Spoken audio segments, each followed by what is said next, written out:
हाय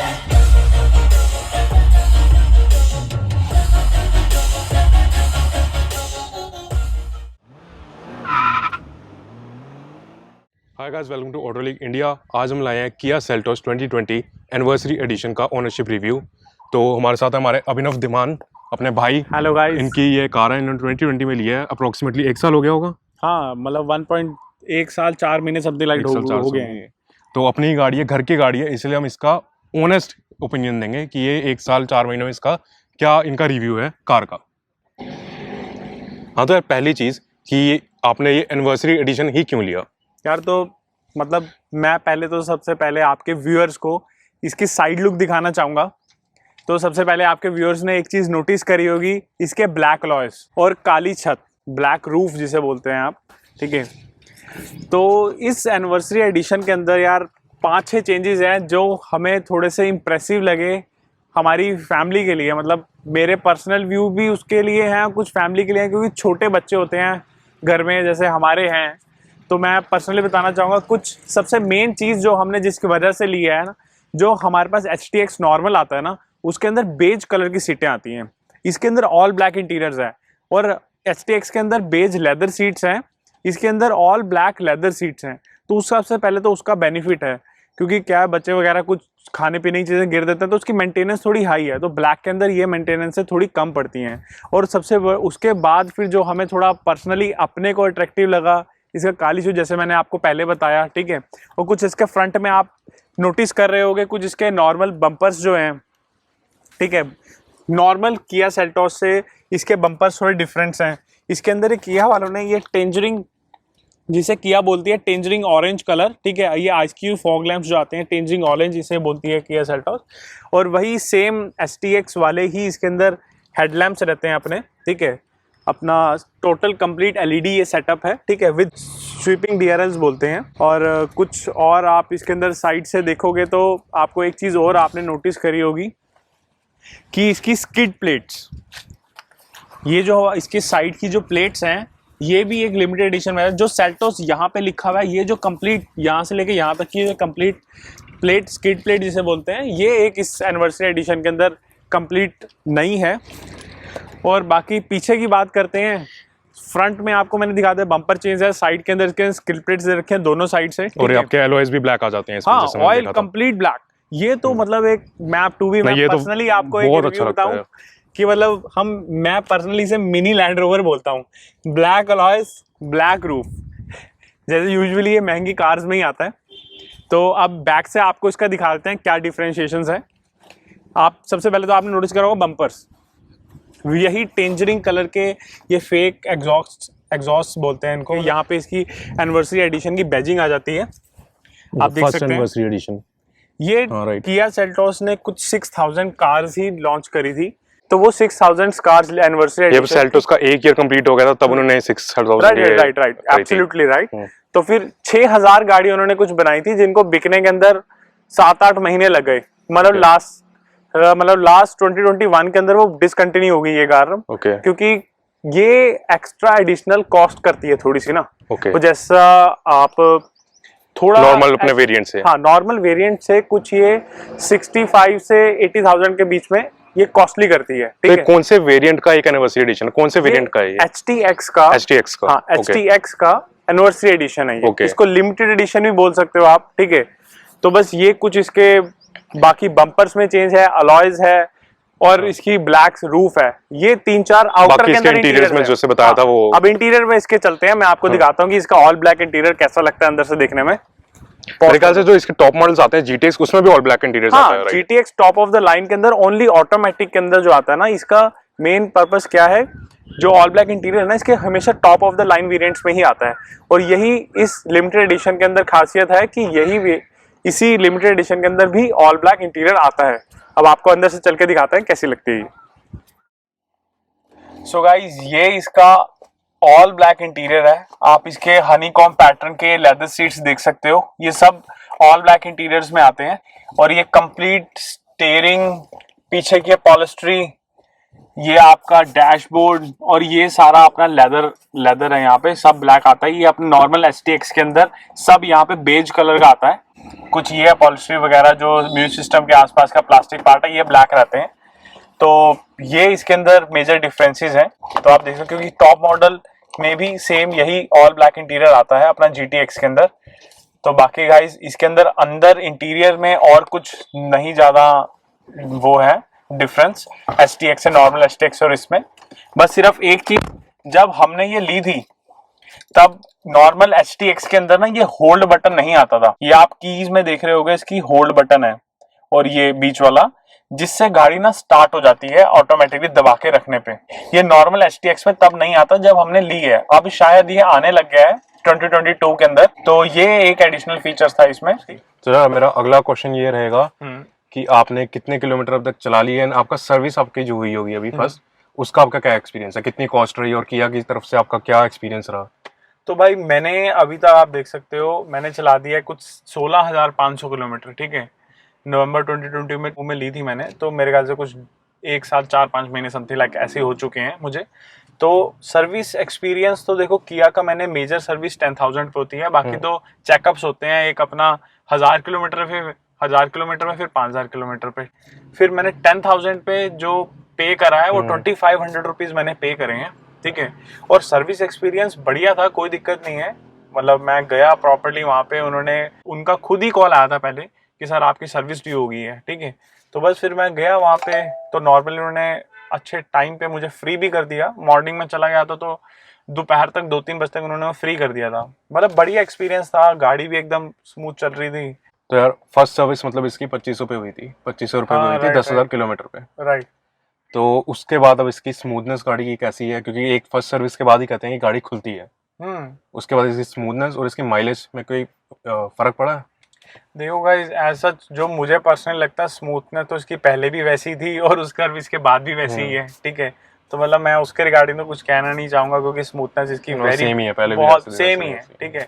बाकी रही एवरेज की बात, उसके अंदर आप कह सकते हो शायद 1-2 किलोमीटर का फर्क पड़ा हो, ठीक है। क्योंकि ऑन हाईवेज पे ये मुझे 18 to 20 के बीच में एवरेज दे देती है, क्योंकि अगर मैं चलाता हूँ 90 to 100 के बीच में, 80 to 100 के बीच में, समथिंग लाइक दैट।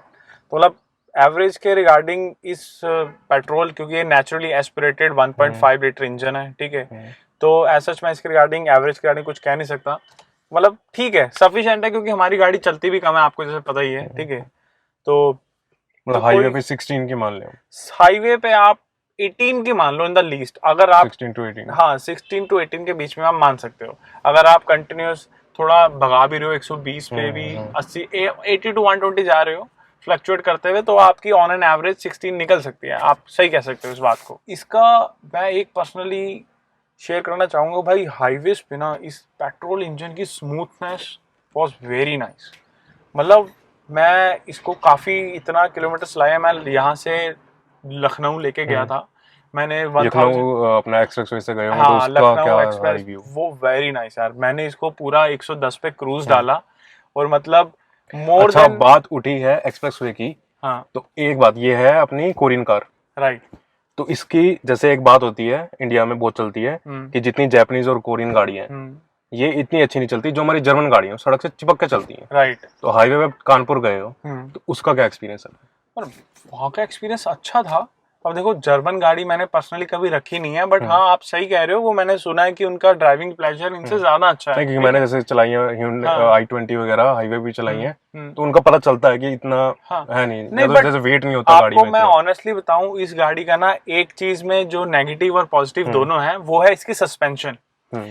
आप सिटी में हम इसे ड्राइव करते हैं तो इसके थोड़ी सी हार्ड स्टिफ लगती है सस्पेंशन आपको, बट यही जो सस्पेंशन है वही फायदा हाईवेज पे है। मतलब हम 120-110 पे क्रूज करते हुए गए हैं, मतलब हमें ऐसा कुछ मेजर महसूस नहीं हुआ कि इसमें बहुत ज्यादा बम्प्स आ रहे हैं, ऐसा नथिंग लाइक दैट। मैंने इसकी टॉप स्पीड 180 टच करी है, मतलब बहुत बढ़िया, मतलब कोई दिक्कत नहीं। तो हम इसके सारे जो आपको अभी तक लाइफ में इसका 1.4 आपको ईयर्स हो गए हैं, इसके जितने प्लस पॉइंट्स हैं आपके नेगेटिव आपने फील करा है, नेगेटिव पॉइंट्स भी, वो उसके बारे में क्या कहना? देखो यार, प्लस पॉइंट्स तो सबको पता ही है कि सबसे बड़ी बात तो ये वेरी कंफर्टेबल कार है। मतलब मैंने 200 kilometre single shot without any break चलाई है, तो मतलब गाड़ी में बंदा अगर 200 किलोमीटर बाद उतरता हो ना, तो मैं इतना वो मतलब रेस्टलेस फील यहाँ नहीं से करता लखनऊ चला के। गए थे, तब लखनऊ जाके क्या फील था, वहां से उतर के कोई थकान वगैरह कुछ? बढ़िया था। देखो यार, लखनऊ यहाँ से मतलब हमारे हरियाणा से कुछ 700 किलोमीटर पड़ता है, ठीक है। तो मतलब 700 किलोमीटर सिंगल शॉट तो गया नहीं, तो मतलब 200 किलोमीटर बाद जैसे 2 घंटे 1.5 घंटा हो गया गाड़ी चलाते हुए, 2 घंटे, तो हमने थोड़ा रेस्ट लिया, 5-10 मिनट की ठीक ब्रेक है। ले ली। 5-10 मिनट 15-20 मिनट की ब्रेक लिया, ठीक है। बट 200 किलोमीटर जो मैंने चलाई सिंगल रन में, तो वहां पे उतरते मुझे कुछ ऐसा महसूस नहीं हुआ कि यार मेरे को थोड़ा हैजल हो रहा है और समथिंग लाइक दैट। मतलब ठीक है, मतलब कोई रेस्टलेसनेस नहीं है। मेरे को पर्सनल पॉइंट ऑफ व्यू से इसका ड्राइविंग एक्सपीरियंस और कंफर्ट बहुत बढ़िया है, ठीक है। और रही बात कुछ नेगेटिव्स की, पॉजिटिव्स तो सारे सेल्टोस ओनर्स को पता ही है कि यार गाड़ी स्मूथ है। अगर पेट्रोल में लेते हो, डीजल में लेते हो, इवन डीजल में भी ये कई कस्टमर्स के काफी अच्छे रिव्यूज हैं कि बहुत अच्छी परफॉर्मेंस देती है। तो अब जो लेने वाले हैं, जो गाड़ी लेने का सोच रहे हैं, कोई भी इसका सेल्टोस का मॉडल, तो उनको क्या दिमाग में रखना चाहिए कि इसके नेगेटिव पॉइंट्स उनको मिलेंगे? तो यार देखो, 2-3 सबसे मेजर नेगेटिव पॉइंट जो मैंने ऑब्जर्व करा, क्योंकि हम थोड़े से पहाड़ में घूमने के शौकीन भी रहते हैं, ठीक है। तो इसका जो ये पिलर है ना, ए पिलर जो है, तो ये ना कुछ ज्यादा ही ब्रॉड है। इसकी वजह से क्या होता है, जो अपना स्पॉट आता है ना, ये ब्लाइंड स्पॉट हो जाता है हमारा। ब्लाइंड स्पॉट बहुत इरिटेट करता है गाइस। इस गाड़ी का सबसे नेगेटिव काफी पॉइंट है, रिस्की भी हो जाता है। ये रिस्की हो जाता है। इवन तक कि मतलब सिटीज के अंदर गोल चक्कर आते हैं ना, तो गोल चक्कर के अंदर भी ये ए पिलर जो है, इसका एक ब्लाइंड स्पॉट का कारण मेरे को एक नेगेटिव इसके अंदर सबसे मेजर नेगेटिव। बाकी सारे नेगेटिव तो मतलब नेगोशिएटेबल हैं, झेल सकते हैं सारे अपने नेगोशिएटेबल है, हम झेल सकते हैं, यू आर राइट। बट ये जो मुझे लगता है ना कि ये सबसे ज्यादा एक वो है। तो इसके अलावा और हम जो झेल सकते हैं नेगेटिव्स, वो कौन कौन से रहे? तो यार इसका सबसे जो ये ऊपर आपने ये सनग्लास होल्डर है ना, इसके अंदर इंसुलेशन 0 है। इसके अंदर आप कोई भी गॉगल से रखोगे, आपने भी सुना हो कहीं से सुना हो, ये इतने आप इसमें कुछ रख दो अपना गॉगल्स, आप रास्ते पे जा रहे होगे, घड़घड़ कड़कड़ करता ही रहता है ये। मैंने कुछ वीडियोस में देखा था कि इसका जब हम ऑडियो चलाते हैं, गाने हाई स्पीड पे चलाते हैं, हाई साउंड पे, तो इसके दरवाजे खड़कते हैं। और एक और मैंने सुना हुआ है कि इसकी सीट भी खड़कती है। हाई वॉल्यूम पे मैंने कोई भी ऐसा खड़कड़ तो सुनी नहीं यार दरवाजे में, टू बी ऑनेस्ट, जो मेरा रिव्यू है। और मैं यूजुअली अपनी गाड़ी की सीट ऊपर ही करके चलाता हूँ, क्योंकि मुझे थोड़ा और इम्प्रेसिव लगता है कि यार बोनट थोड़ा और क्लियरली दिखता है इसमें नीचे बैठ के भी, बट थोड़ा एक कॉन्फिडेंस बनता है। इसका प्लस पॉइंट ये भी है सेल्टोस का कि इसका बोनट दिखता है, और वो अच्छा लगता है, मतलब बहुत अच्छा लगता है, वो बहुत ये लास्ट मेरे को एक हमारे पास मारुति 800 है, उसमें हमें बोनट दिखता था। उसके बाद 2006 के एक स्कॉर्पियो है, उसमें भी बोनट दिखता है, उसका पूरा बोनट दिखता है, तो उसके ना फीलिंग अलग आती है। उसके बाद मैंने बहुत चलाई अपनी लाइफ में Hyundai Eon, वो इन सब गाड़ियों का बोनट दिखता ही नहीं है, पता ही नहीं आगे क्या है क्या नहीं है। अरे मैं खुद मतलब मेरे पास एक i20 भी है, मैं काफी दिन जैसे इसको चला रहा हूँ ना अगर सेल्टोस को, तो उसके बाद मैं उसमें बैठता हूँ, ऐसा लगता हूँ कि वो डैशबोर्ड के बाद उसके बाद में कुछ है ही नहीं। एक्चुअली एक हैबिट हो जाती है ना कि यार हाँ बोनट दिख रहा है, बोनट दिख रहा। एक तो इसका एडवांटेज भी आपको पता रहता है गाड़ी का, आपको स्लाइड का भी उसका मार्जिन का पता होता है कि हमारा बोनट कहाँ तक जा रहा है, और दूसरा इसका अच्छा लगता है बोनट दिखना। राइट, ये आप कह सकते हो। तो इसमें हम बात करते हैं कि फीचर्स हमें क्या क्या मिल जाते हैं इसमें। एक अगर हम इसका हम एनिवर्सरी एडिशन हटा दें, XTX मॉडल इसको समझ लें हम, तो इसमें हमें फीचर्स क्या क्या मिल जाते हैं? बहुत फीचर मिल जाते हैं यार इसके अंदर। टू बी पर्सनली मैं तो ज्यादा फीचर्स यूज करता नहीं, ठीक है। इसके अंदर यूओ कनेक्ट मिल जाता है, इसमें मोर देन 50+ सिक्योरिटी फीचर्स हैं आपकी गाड़ी में, ठीक है। इसके अंदर कुछ फोन से आप क्लाइमेट AC चला सकते हो, फोन से स्टार्ट कर सकते हो, स्टार्ट स्टॉप, ऐसा समथिंग लाइक काफी फीचर्स हैं। आप गूगल वगैरह में सर्च करते हो, मतलब वो प्रैक्टिकली लाइफ के अंदर मैंने मेरे ख्याल से सिर्फ nothing is necessity in this sir, ठीक है। तो ये कुछ फीचर हैं जो मैंने खुद पर्सनली काफी कम ही यूज करे हैं। बट बाकी जो मुझे पसंद है कि एक तो इसका इंफोटेनमेंट सिस्टम 10.25 इंचेस का है, इसके लोअर वेरिएंट्स में आता है 7 इंचेस का, ठीक है। तो ये थोड़ा सा इंप्रेसिव लगता है। और इसमें एम्बिएंट लाइटिंग आती है डोर्स में और फ्रंट में, ठीक है। और स्पीकर की ग्रिल के अंदर भी है, मैंने देखा। हाँ, वो स्पीकर की ग्रिल्स में है, और उसके अंदर 7 कलर चेंजिंग हो सकते हैं, मतलब वो भी अच्छा है। और इसके पीछे इसके अंदर एयर प्यूरीफायर आता है, ठीक है, बैक साइड पे। उसको परफ्यूम इनबिल्ट है इसके अंदर, ठीक है। आप परफ्यूम्स भी किया से अगर आपको अलग अलग फ्रेग्रेंसेस के परफ्यूम्स चाहिए तो वो भी आप इसमें चेंज कर सकते हो, ठीक है। बाकी इसमें क्रूज कंट्रोल, हाँ, ये सारा वो बेसिक जो HTX के अंदर आता है, cruise control, up and down volume का अपना किया वॉइस, ठीक है, सनरूफ हो गया आपका, ऑटोमेटिक क्लाइमेट कंट्रोल एसी हो गया, ठीक है, ये सारी चीज आता है, पुश स्टार्ट बटन हो गया, ये मतलब जो नॉर्मल चीजें होती हैं वही चारों पावर विंडो। जैसे आजकल जो सोनेट वगैरह है, नेक्सन भी आज की डेट में हाँ जी 14.5 लाख या 14 से 15 लाख की राइट उसके रेंज में टॉप मॉडल उसका पड़ रहा है। राइट। तो ये आपको कितने की पड़ी है कार? यार ये मुझे ना 16,60,000 समथिंग की पड़ी है, मतलब एग्जैक्ट। तो मतलब मान लें मोटा मोटा 2 से 2.5 लाख इसका रेट ज्यादा है सोनेट और नेक्सन के टॉप मॉडल से। बट यार टू बी ऑनेस्ट, टाटा और किया के इंटीरियर्स और प्रीमियमनेस में बहुत फर्क है। आप पर्सनली भी उसमें बैठोगे और उसके बाद इसमें बैठोगे, आपको सबसे पहले तो थोड़ी spacious modern interior, Nexon Sonet से अगर हम 2.5 लाख ज्यादा खर्च करते हैं, 2 से 2.5 लाख, बिल्कुल हमें ज्यादा स्पेस मिल जाती है, स्पेस ज्यादा है और थोड़ा सा थोड़ी कार भी बड़ी लगती है, थोड़ी ऊंची है, गाड़ी भी बड़ी लगती है, राइट। थोड़ा मेरे ख्याल से शायद टायर्स तो उनमें भी 7 इंचेस आते होंगे। नहीं इसमें शायद 15 या 16 इंचेस तो इसमें 7 इंचेस के अलॉय व्हील मिल जाते हैं, ठीक है। तो मतलब बढ़िया है, कोई दिक्कत नहीं है। मेरे को लगता है कि बंदा अगर इतने पैसे खर्च रहा है यार, 15 लाख जो खर्च रहा है, 15 लाख खर्च रहा है तो 1.5-2 लाख ज्यादा भी खर्च सकता है। कहीं ना कहीं बात करें अगर, जैसे हम दोनों की हाइट 6 फुट है, तो हम जैसे अगर 4 लड़के नेक्सन या सोनेट जैसी गाड़ियों में बैठ जाए ना, सोनेट में तो मतलब सोनेट बहुत तो मुश्किल है। मैं देखा नेक्सन में भी जितना हम सेल्टोस में आराम से बैठ सकते हैं, हम ये गाड़ी उठा के 4-6 फुट के लड़के चाहे लद्दाख चले जाए, हमें कोई इशू नहीं आने वाला इस गाड़ी में। वही अगर हम सोनेट या नेक्सन जैसी गाड़ी लें, उसमें काफी हमें मुश्किल होगी। एक चीज पीछे जो है ना, इसकी जो पीछे वाला रिक्लाइन एंगल है ना, वो हर गाड़ी से थोड़ा सा टिल्टेड है, मतलब थोड़ा काफी आरामदायक है, मतलब वो भी एक कंफर्ट लेवल बहुत इंक्रीज करता है। और पीछे आर्मरेस्ट और उसमें कप होल्डर, इसका भी मतलब 4 बंदे जा रहे हो तो अपना कोल्ड ड्रिंक वगैरह कुछ भी खाने पीने का सामान रखना तो आप इजीली उसमें रख सकते हो, बियर वगैरह भी रख सकते हो। तो जैसे इस कार को 1 साल 4 महीने हो गए, तो इतने ड्यूरेशन में आपको कोई इस गाड़ी में प्रॉब्लम वगैरह हुई, कोई गिल्ट हुआ कि ये हमने सेल्टोस क्यों ले ली?